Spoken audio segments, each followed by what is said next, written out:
ஹலோங்க. இன்றைக்கி Sunday vlog. காலையில் husband வந்துட்டு வேலை இருக்குப்பா அப்படின்னு சொல்லிட்டு வெளியே கிளம்பிட்டாங்க. சரி வீட்டு வேலையெல்லாம் ஃபினிஷ் பண்ணிவிட்டு என்ன பண்ணுறேன்னு எட்டி பார்த்தோம்னா வரைய ஆரம்பிச்சிட்டேன்.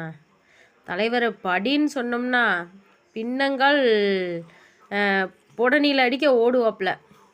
ஆனால் வரைகிறதுன்னு வைங்களேன், சாப்பாடு வேணாம், தூக்கம் வேணாம், எதுவும் வேணாம், வரைவாப்பில் வரைஞ்சிக்கிட்டே இருப்பாப்புல. அவனுக்கு என்னமோ அந்த படம் வரைகிறதுல அவ்வளோ ஒரு ஆர்வம். ஃபஸ்ட்டு இவன் வந்துட்டு ஐயப்பன் வரைஞ்சாங்க. எனக்கு அவ்வளோ ஒரு ஆச்சரியமாக இருந்துச்சு. அவன் ட்ராயிங் கிளாஸ் போகல, எங்கேயும் போகலை, அவனா இதை பண்ணி வரைஞ்சிட்டான். எனக்கு அவ்வளோ ஒரு சந்தோஷமாக இருந்துச்சு.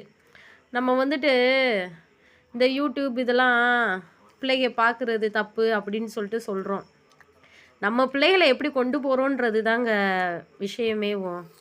நம்ம சரியான முறையில் பிள்ளைங்க கூட கொஞ்சம் டைம் ஸ்பெண்ட் பண்ணி நீ இது பண்ணு, இது உன்னால் முடியும் அப்படின்னு சொல்லிட்டு போனோம்னா அவங்க நல்ல ஒரு ட்ராக்கில் தான் போவாங்க.